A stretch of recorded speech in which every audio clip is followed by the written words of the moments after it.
Que se passera-t-il en 2025? Les tendances mondiales 2025, un monde transformé, ont été publiées en novembre 2008 par le bureau du directeur du Conseil national du renseignement.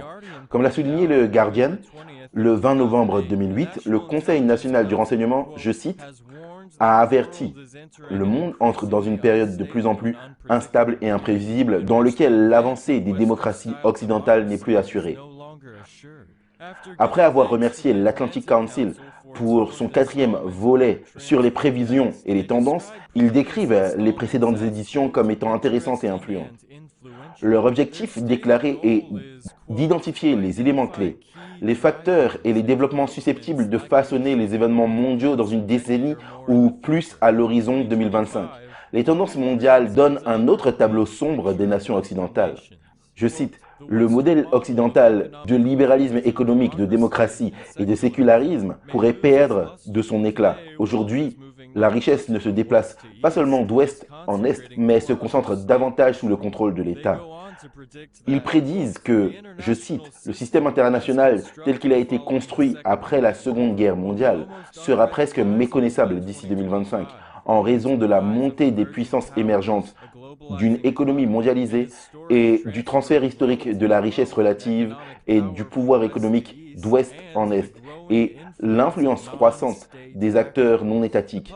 La publication définit les acteurs non étatiques comme étant, je cite, les entreprises, les tribus, les organisations ou mouvements religieux, les réseaux criminels et les individus superpuissants. En ce qui concerne les acteurs étatiques, je cite, les projections de croissance pour le Brésil, la Russie, l'Inde et la Chine, les BRICS, indiquent qu'ils correspondront collectivement à la part originale du G7 dans le PIB mondial. La publication du NIC décrit d'un côté les certitudes relatives concernant l'avenir et d'un autre côté les impacts probables. Une des certitudes relatives, c'est, je cite, un système avec plusieurs acteurs clés mondiaux émergeant avec la montée de la Chine, l'Inde et d'autres. Le pouvoir relatif d'acteurs non étatiques augmentera également. Du côté des impacts probables, ils disent que d'ici 2025, une seule communauté internationale composée d'États-nations n'existera plus. Le pouvoir sera plus dispersé avec les nouveaux acteurs apportant de nouvelles règles au jeu qui, je cite, remettront en question l'ordre occidental. Ils disent que la Chine, l'Inde et la Russie, je cite, ne suivent pas le modèle libéral occidental d'autodéveloppement, mais utilisent plutôt un modèle différent, le capitalisme d'État, également connu sous le nom de fascisme ou communisme.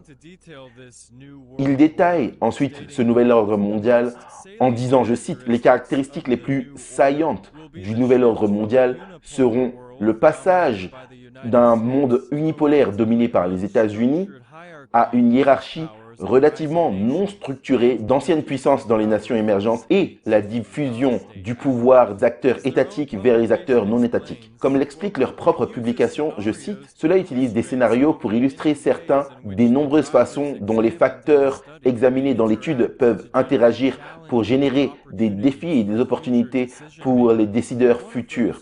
L'un de ces facteurs illustré par Global Trends 2025 est une pandémie mondiale du coronavirus. À la page 75, on peut lire en résumé l'intrigue point par point du roman Plandémie, Coronavirus 2019, écrit 12 ans avant que le virus de Wuhan ne commence son fléau. Sous le titre « Émergence potentielle d'une pandémie mondiale », on lit, je cite, « l'émergence d'une nouvelle maladie respiratoire hautement transmissible pour laquelle il n'existe pas de contre-mesure adéquate pourrait déclencher une pandémie mondiale. Si une maladie pandémique apparaît d'ici 2025, les tensions et les conflits internes et croisés deviendront de plus en plus probables à mesure que les nations luttent pour contrôler les mouvements des populations. Les experts considèrent que les souches hautement pathogènes de la grippe aviaire sont des candidats probables. Mais d'autres agents pathogènes, tels que le SRAS, coronavirus ou d'autres souches de grippe ont également ce potentiel. Si une maladie pandémique apparaît, elle surviendra probablement d'abord dans une zone marquée par une forte densité de population, une association étroite entre les humains et les animaux, comme dans de nombreuses régions de Chine où les populations humaines vivent à proximité du bétail. Pour se propager efficacement, la maladie devrait être transmise à des zones à plus forte densité de population. Des semaines pourraient s'écouler avant que des résultats laboratoires définitifs puissent être obtenus, confirmant l'existence d'une maladie à potentiel pandémique. Malgré les limites imposées sur les voyages internationaux, les voyageurs présentant des symptômes légers ou asymptomatiques pourraient propager la maladie vers d'autres continents. Des vagues de nouveaux cas se produiraient tous les quelques mois. L'absence d'un vaccin efficace et le manque quasi universel d'immunité rendraient les populations vulnérables à l'infection. Les États-Unis et les organisations de santé travaillent actuellement au développement de vaccins susceptibles de prévenir ou d'atténuer les pandémies de grippe. Même la solution vaccinale à la pandémie du coronavirus est présentée par la NIC dans leur publication sur les tendances mondiales de 2025. Comment ont-ils prédit cet événement avec autant de précision et pourquoi les publications de à la fois Deagle.com et du bureau du directeur du renseignement national prédisent-ils l'effondrement des nations occidentales, la montée des BRICS et des menaces flagrantes pour la vie humaine dans le monde entier? Quelles autres publications prédisent les changements cataclysmiques pour 2025? Donc c'était assez révélateur, n'est-ce pas? Nous allons passer directement à l'épisode 2 maintenant. D'ailleurs, faites une pause si vous avez besoin de faire une pause, mais ce bureau du directeur du renseignement national, à la fin du premier épisode, c'est l'agence au-dessus des 18 agences de renseignement. Et en 2008, il parlait de 2025 pour l'effondrement du système financier occidental et la montée des pouvoirs religieux et de l'autoritarisme par rapport aux démocraties libérales. Donc c'est une chose assez intéressante. Mais quand on pense à l'effondrement du système financier occidental, cela met vraiment en perspective et rend assez ridicule la déclaration qui a été faite au début des années 90, au milieu des années 90 par Francis Fukuyama. Il a déclaré ceci: nous assistons peut-être, ce à quoi nous assistons peut-être n'est pas seulement la fin de la guerre froide, mais la fin de l'histoire en tant que telle. Je pense que c'était le premier périodique d'histoire que j'ai lu pendant mes études de premier cycle. C'est la fin de l'histoire de Fukuyama. La guerre froide était terminée, l'Union soviétique s'était effondrée, et cela a conduit beaucoup de gens à célébrer ce qu'ils appellent l'universalisation de la démocratie libérale occidentale. Donc il n'y a plus de guerre froide, il n'y a plus de monde bipolaire avec deux idéologies concurrentes, l'individualisme contre le collectivisme. Ils ont échoué, donc maintenant, on a la liberté. Pour toujours et à jamais. C'est comme si on arrivait à la fin de l'histoire. C'était faux. Mais l'effondrement du système financier occidental pourrait être une autre fin du monde. Mais je dirais ceci. Grâce à la prophétie, nous savons déjà prouve que cette déclaration est fausse. La fin de l'histoire ne se produit pas avec une Pax Americana d'une démocratie libérale mondiale et la liberté pour tous.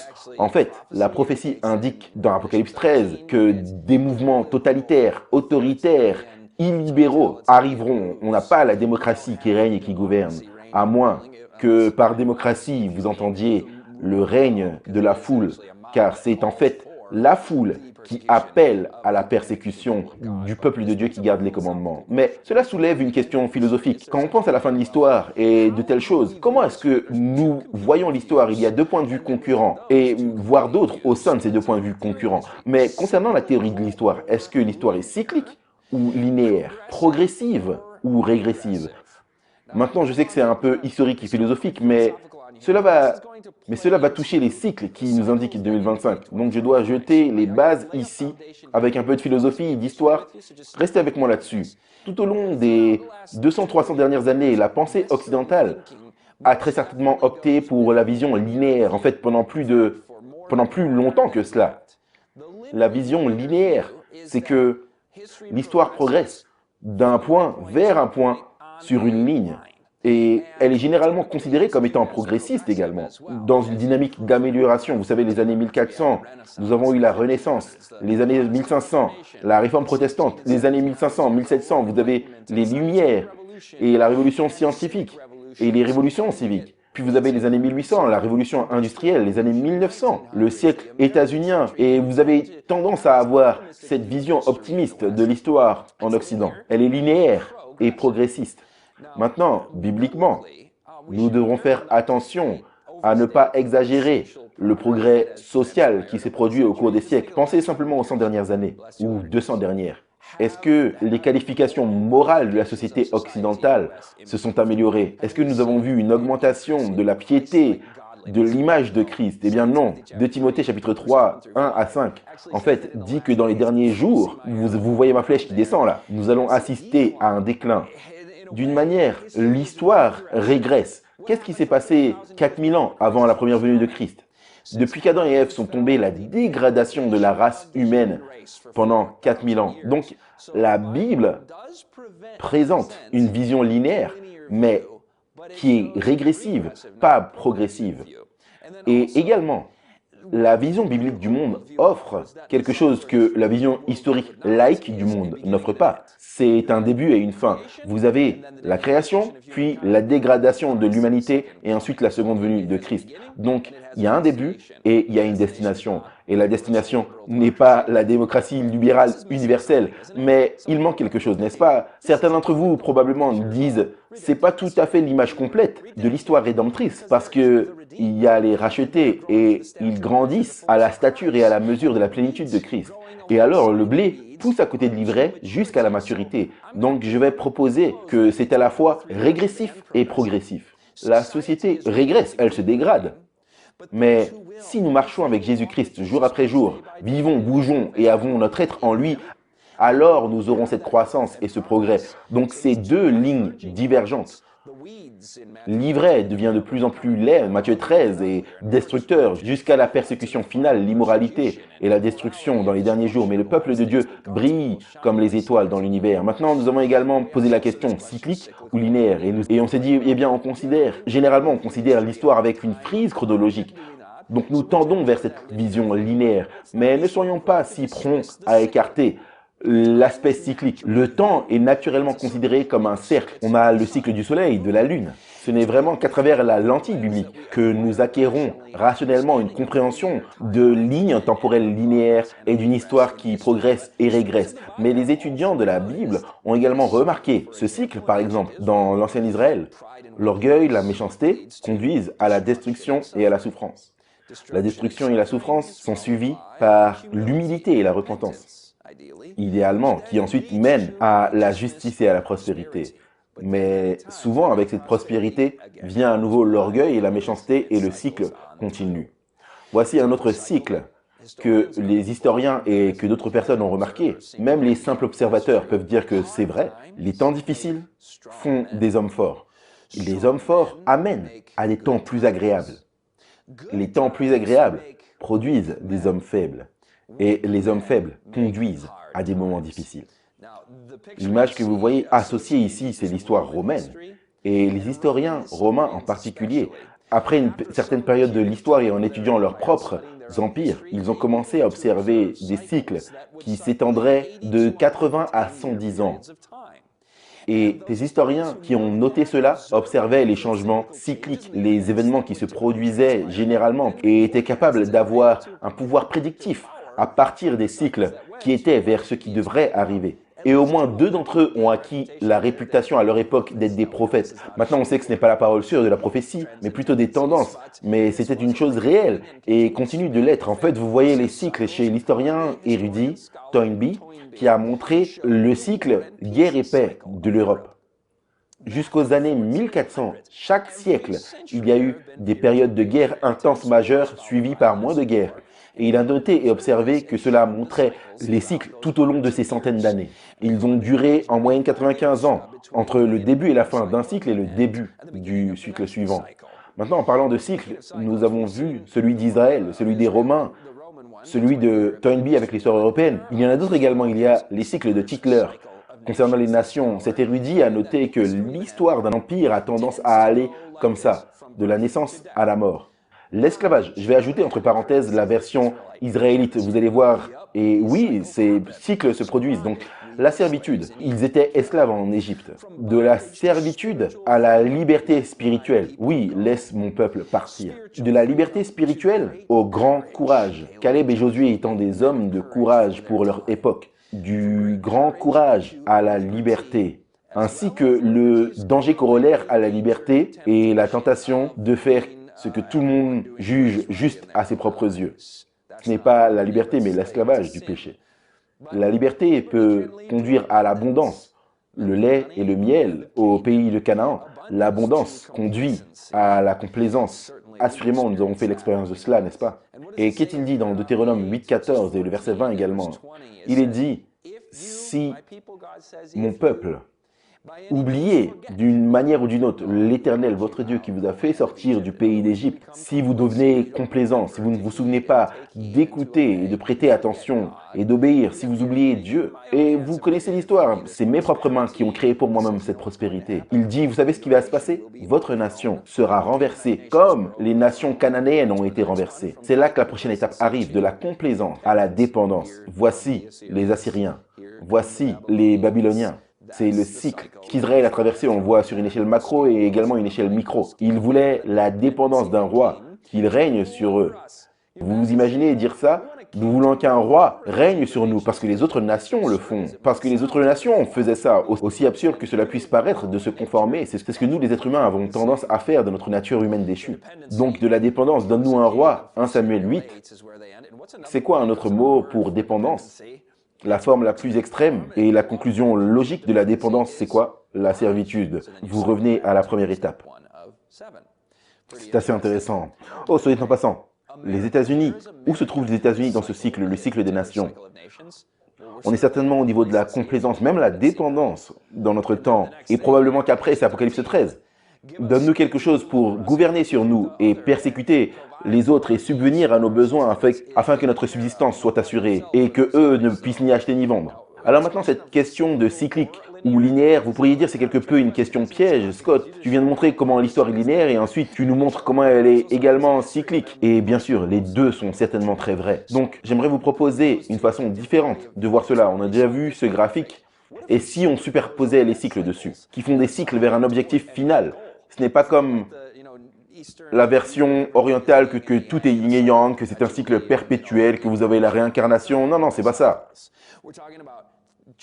Et on parle de modes qui ont tendance à se répéter sur la frise chronologique historique que nous obtenons bibliquement et que nous avons également en observant simplement l'histoire, que nous allons quelque part. Donc, pour inventer un nouveau terme qui est peut-être ringard, mais on va l'appeler la vision linéocyclique de l'histoire. Je pense que c'est profondément biblique et utile, non seulement pour comprendre l'histoire, mais aussi pour pouvoir à nouveau avoir une certaine compréhension de ce qui pourrait suivre. Avant de faire cela, vous vous demandez peut-être pourquoi est-ce que je n'ai pas lu ces cycles dans mon livre d'histoire? On va traverser plusieurs cycles et vous allez voir qu'il y en a plus. Pourquoi je n'ai pas entendu parler de cela dans mes cours d'histoire? Eh bien, deux mots. Eh bien, voici la réponse.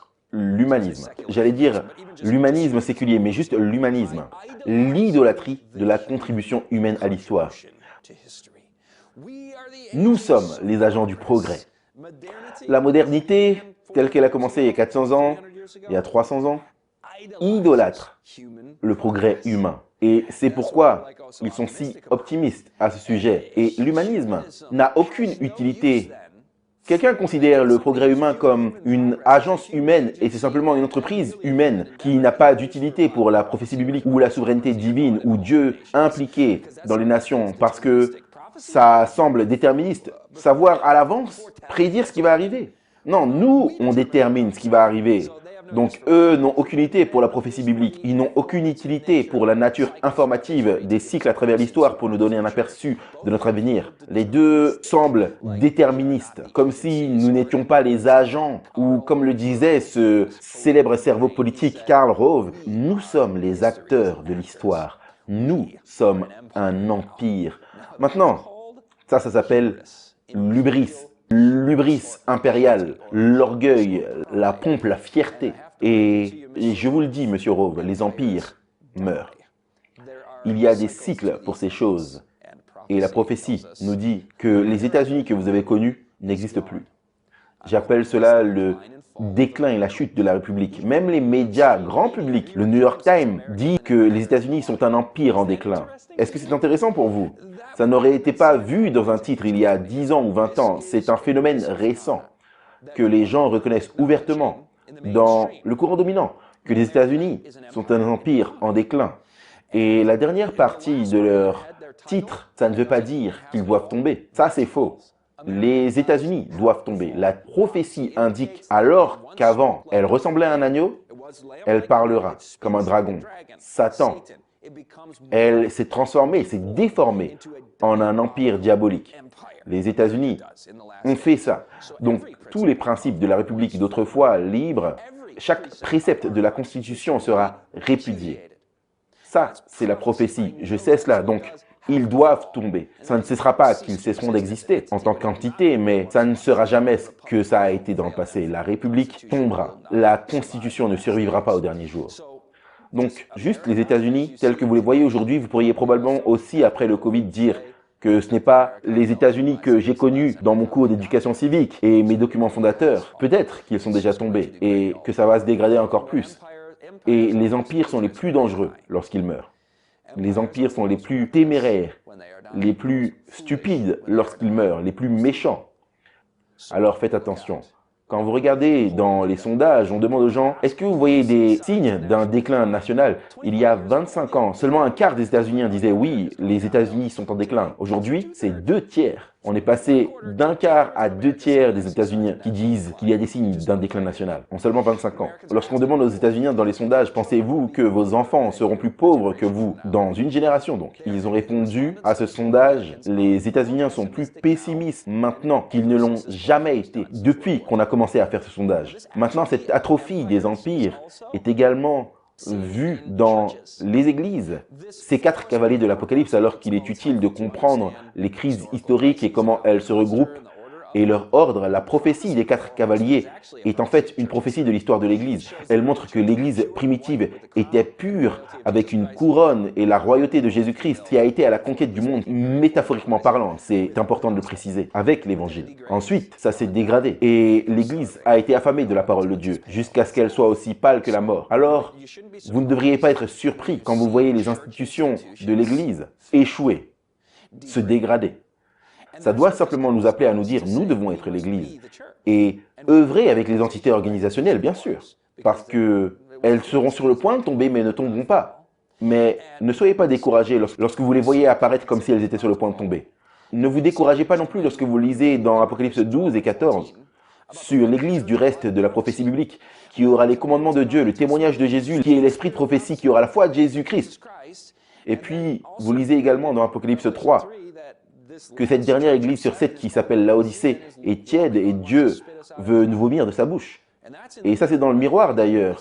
Laodicée nous regarde dans le miroir, afin que nous ne puissions pas juger peu importe qui est dehors, mais que nous disions « Seigneur, aide-moi à t'être fidèle ». Il dit « Sois fidèle jusqu'à la mort, et je te donnerai la couronne de vie ». Ainsi, ces dégradations se produisent dans les empires et dans les églises. Mais une autre description du cycle appliqué aux États-Unis, je vous avais dit qu'il y avait beaucoup plus de cycles. Et vous verrez ça dans l'histoire états-unienne. En un mot, la pauvreté apporte la patience. Ce serait l'ère de la guerre d'indépendance et la fondation de ce pays. Il y a eu des difficultés et ça a apporté la patience et la force. La patience apporte la paix. Ça, c'est la première république. La paix apporte la prospérité. Prospérité économique lors de la révolution industrielle.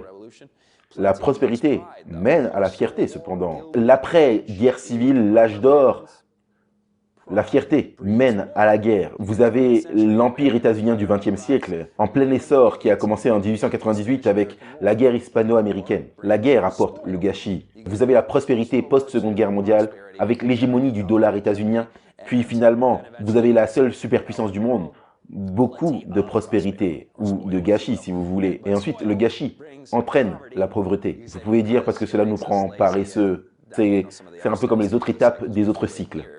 Mais nous sommes au bord de cela maintenant, et nous sommes au bord de cycles économiques. Et d'ailleurs, ça a été montré juste avant qu'on commence à enregistrer cela, qui indique une baisse du niveau de vie.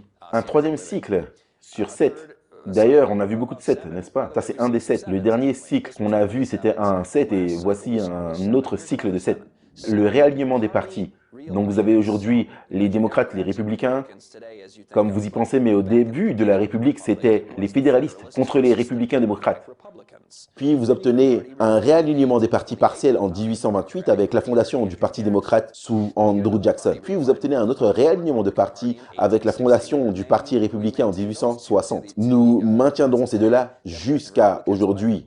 Les démocrates et les républicains, mais ils ont légèrement changé leur nature au fil du temps. Avec le néoconservatisme, l'idéologie impérialiste de Kinley, le Parti républicain de 1896-1898, le New Deal, les démocrates ont radicalement changé la nature et le caractère du Parti démocrate. La révolution de Reagan en 1880, un changement radical dans le réalignement du parti et puis plus récemment le populisme de Trump. Donc il y en a 7 et nous sommes à la fin de plusieurs 7. Je ne sais pas si cela signifie quelque chose ou si c'est juste une coïncidence, mais 7 est un nombre biblique indiquant l'achèvement. Ça a également été dit, et je ne peux pas valider cela, que la durée moyenne d'un empire, c'est 250 ans. Et il se trouve que ce n'est pas 2025, mais 2026, qui est le 250e anniversaire de la déclaration d'indépendance, fondation des États-Unis. Et voici également quelque chose d'intéressant. 400 ans, donc 4 fois 100, des pèlerins, ceux qui ont vu la 11e heure des États-Unis sur beltoftruth.tv, vous êtes conscients de cela. Depuis les pèlerins jusqu'à 2020, c'était 400 ans. Donc c'est là que vous pourriez dire que les États-Unis sont un empire sur la pente montante dans le progrès et la croissance. Et est-ce que le déclin a frappé en 2020? Avec le Covid et avec tout cela, les problèmes. C'est intéressant. C'est un point historiquement intéressant au sujet des 400 ans. Un autre signe de la chute d'une république, c'est la division, la polarisation.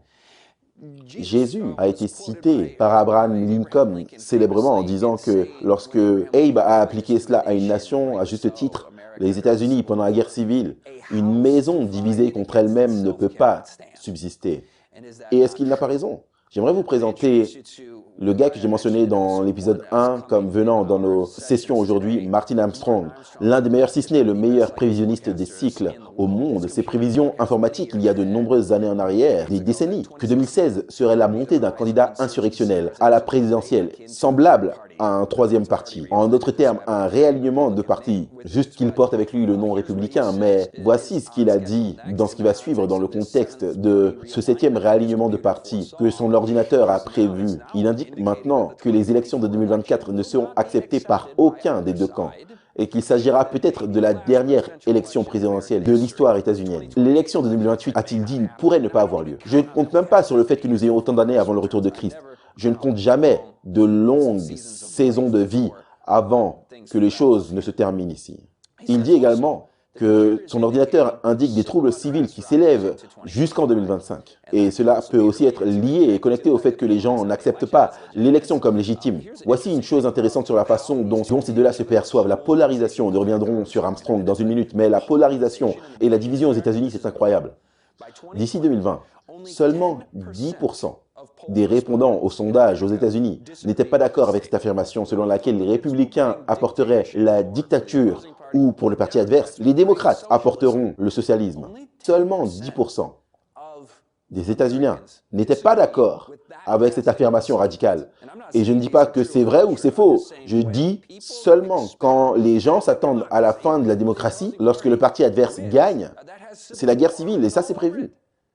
On va parler longuement de guerre civile dans les instants à venir, mais cet autoritarisme, cette dictature, ce socialisme peut être en fait en train de bouillir. Ceux de moins de 30 ans, qui n'ont apparemment jamais assisté à un cours d'éducation civique, sont 2,5 fois plus susceptibles de favoriser l'action unitaire d'un leader fort par rapport à la procédure du Congrès, conformément à la Constitution états-unienne, que ceux de plus de 60 ans. Donc la génération à venir ne comprend pas la Constitution états-unienne, les principes qui sont dedans. Un autre sentiment. La démocratie n'est pas essentielle lorsque la nation est confrontée à une urgence. Cette affirmation se classe également plus haut que jamais parmi ceux qui ont moins de 40 ans. Alors, est-ce que vous entendez les signes avant-coureurs de l'autoritarisme à venir ici? Chaque principe de notre République, autrefois libre, étant répudié.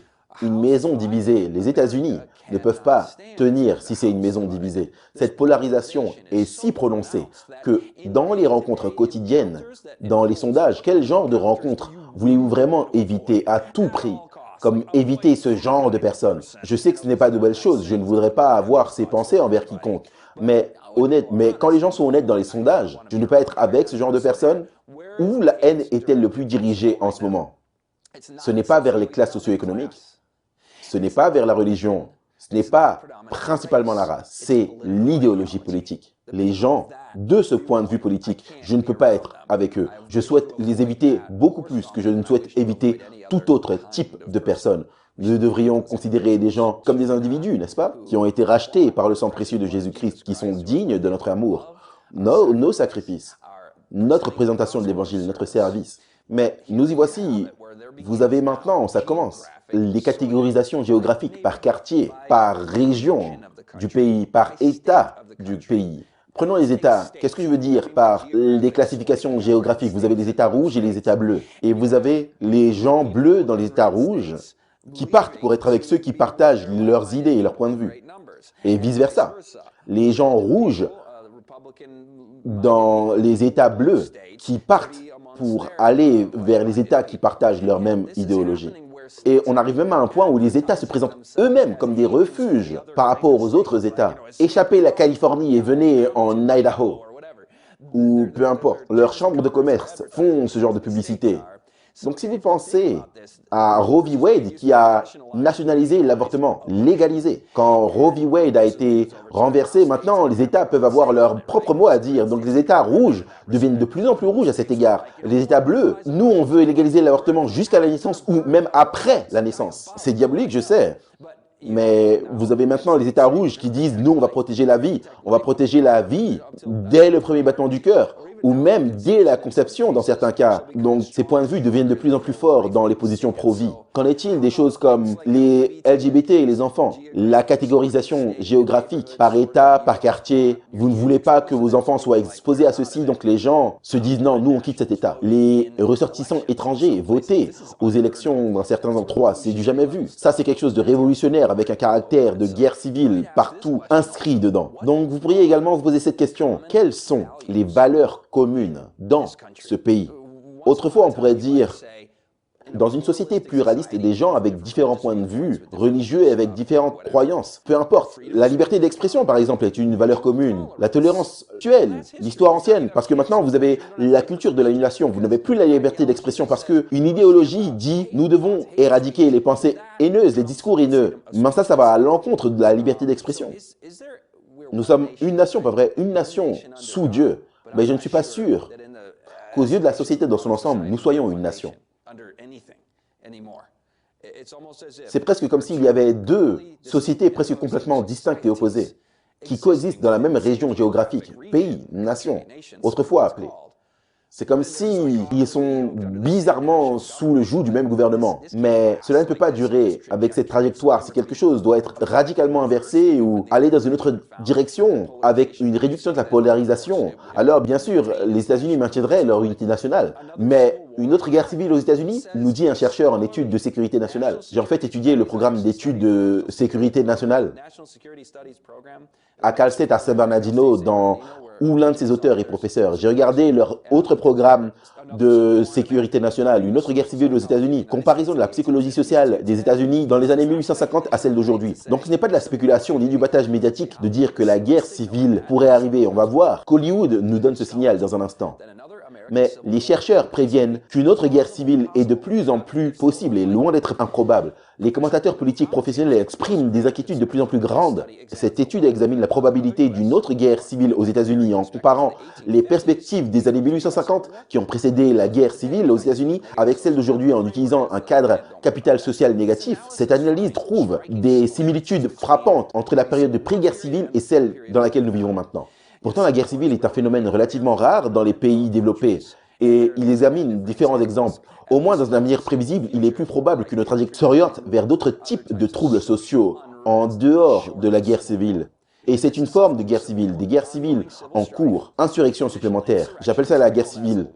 En fait, la meilleure définition de la guerre civile, c'est une agitation civile aussi violente et généralisée et suffisamment intense pour qu'une simple action policière ne puisse pas maintenir l'ordre et la paix. Donc ça doit impliquer des interventions militaires. Une impasse politique interrégionale qui dure depuis des décennies, un échec de l'abandon du pouvoir pourrait s'en suivre. Ça, c'est des érudits qui disent des élections libres et équitables où quelqu'un passe simplement à autre chose, s'ils perdent, ça pourrait être de l'histoire ancienne. La psychologie sociale négative a déjà eu un impact extraordinaire sur l'administration publique et il est peu probable qu'elle diminue à court terme. Ils disent donc que nous n'assisterons pas à ce renversement qu'on espère voir, mais elle pourrait augmenter de façon exponentielle, comme ça a été le cas dans les années 60.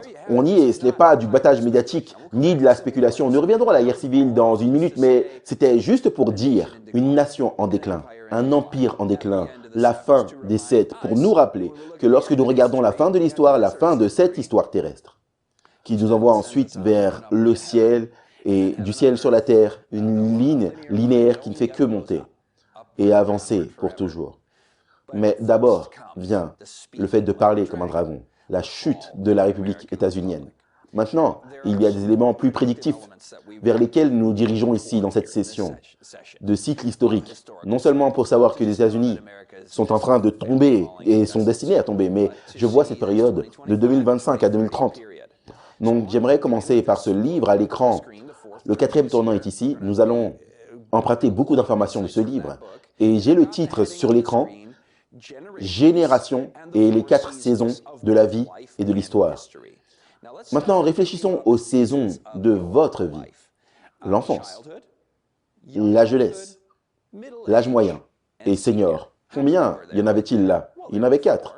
Et chacune pourrait être symbolisée comme une saison d'une année, n'est-ce pas? Le printemps, l'enfance. L'été, la jeunesse. Le printemps, l'âge moyen. Et l'hiver, être une personne âgée.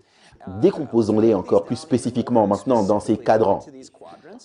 L'âge adulte complet commence à 21. Puis vous êtes un jeune adulte dans le printemps.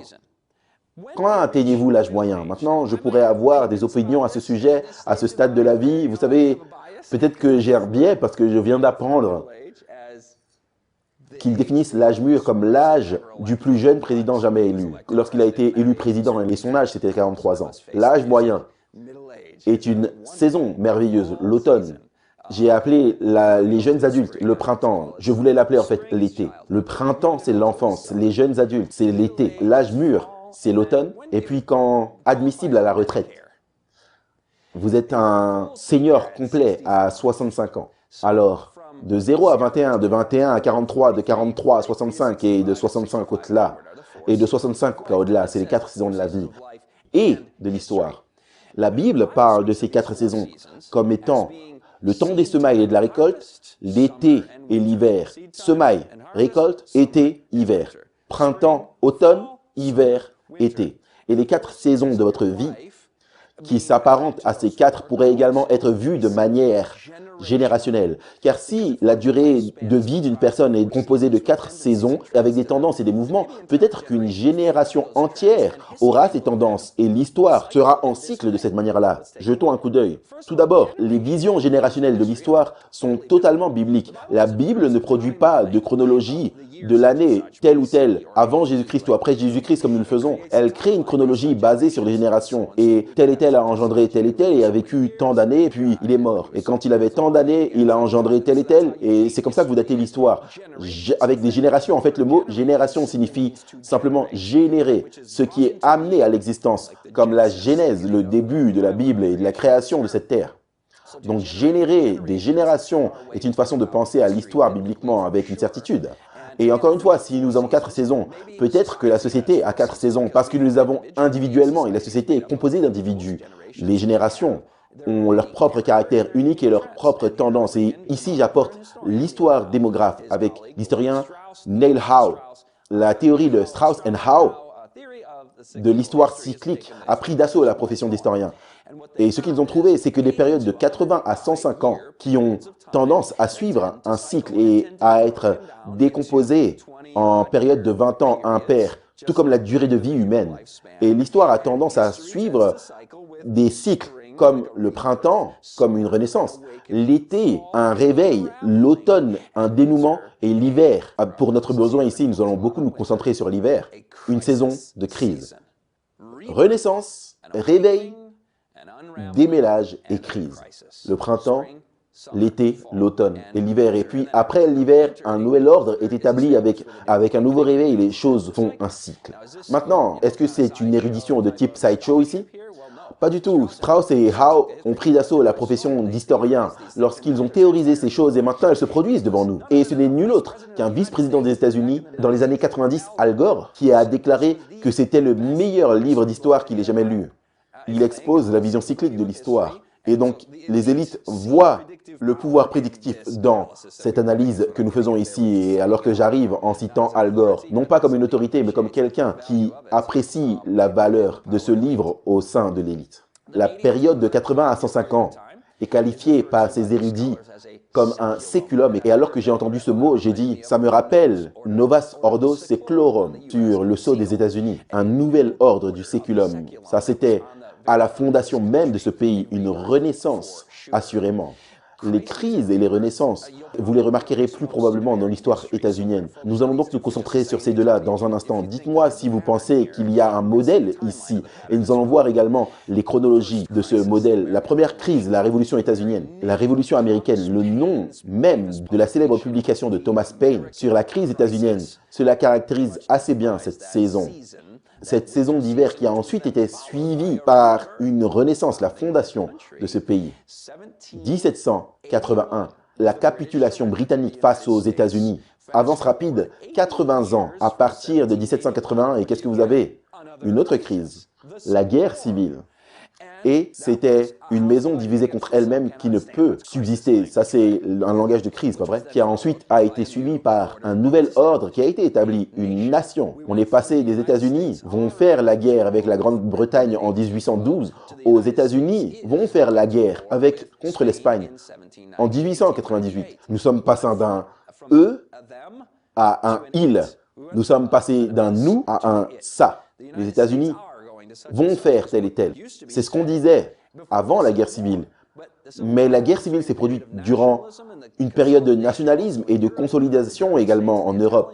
Des États allemands, des villes italiennes et provinces. Donc vous commencez à avoir une nation avec un gouvernement national fort, un nouvel ordre, une nouvelle forme de gouvernement à ce point-là. Après la guerre civile, donc une renaissance. Donc crise suivie par renaissance. La révolution américaine a été suivie par la fondation de ce pays. La guerre civile a été suivie par une nouvelle nation, d'une certaine manière. Avance rapide, 80 ans à partir de 1861. Et qu'est-ce que vous avez?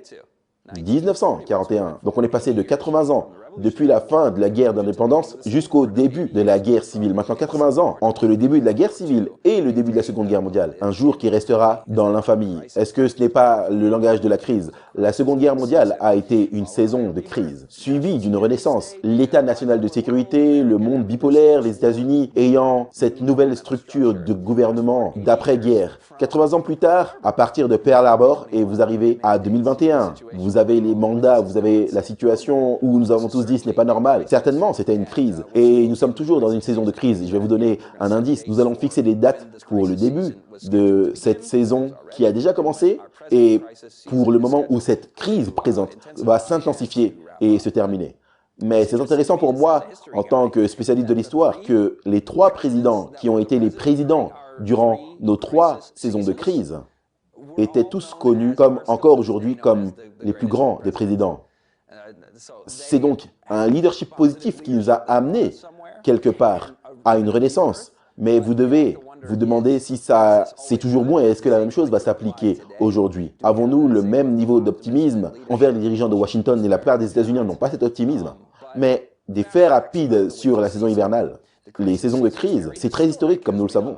Tout le monde connaît la guerre d'indépendance, la guerre civile, la Seconde Guerre mondiale, nos 3 premières saisons de crise, mais elles sont en réalité déclenchées par une crise économique, un désendettement qui pousse dans une ère de crise. Les dates indiquées à l'écran sont les dates dans lesquelles ces choses se sont produites. Donc notre phase de crise, notre saison hivernale dans laquelle nous vivons maintenant a commencé en 2008. De manière assez intéressante, dans 2 des 3 saisons hivernales précédentes, un président est mort.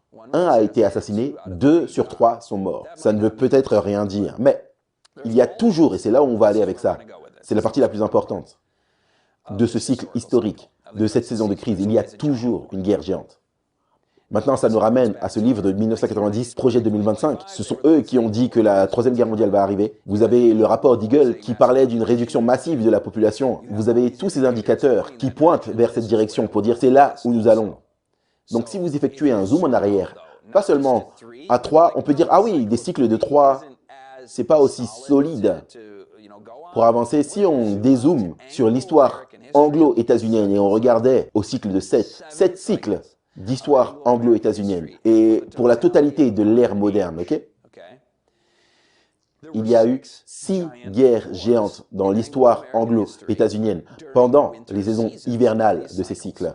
La première, c'était la victoire de la guerre des Roses, qui a été obtenue en 1487. 1588, les Britanniques ont vaincu l'armada espagnole. En 1688, ce fut la Révolution glorieuse. En 1781, les États-Unis ont vaincu les Britanniques. En 1865, c'était la fin de la guerre civile. En 1945, c'était la fin de la Seconde Guerre mondiale. Donc, si chaque fois que vous êtes dans une saison hivernale de ce cycle de 80 à 105, il y a une géante guerre au cours de cette saison, alors on ne devrait pas être surpris de voir la guerre s'intensifier déjà. Et nous pourrions dire que maintenant, en 2025, et suivant, où est-ce que ça a déjà commencé, on va y revenir, mais j'ai mis à l'écran, attendez-vous à une guerre géante, simplement à cause des cycles de l'histoire. On serait choqué et surpris de ne pas la voir. Ce n'est pas une garantie, ce n'est pas une certitude, ce n'est pas une prophétie. Je veux dire, il y a des guerres et des rumeurs de guerre dans les derniers jours, mais vous avez compris. Quelle est la fenêtre temporelle la plus probable? C'est ce qu'on veut se demander. Connaître ces saisons et comment elles fonctionnent. À quoi est-ce que la société ressemble durant la période de printemps, durant la saison d'été, durant la saison d'automne, pendant la saison hivernale? Et quel type de société est le plus susceptible de produire une crise du style d'Apocalypse 13 et Marc de la Bête?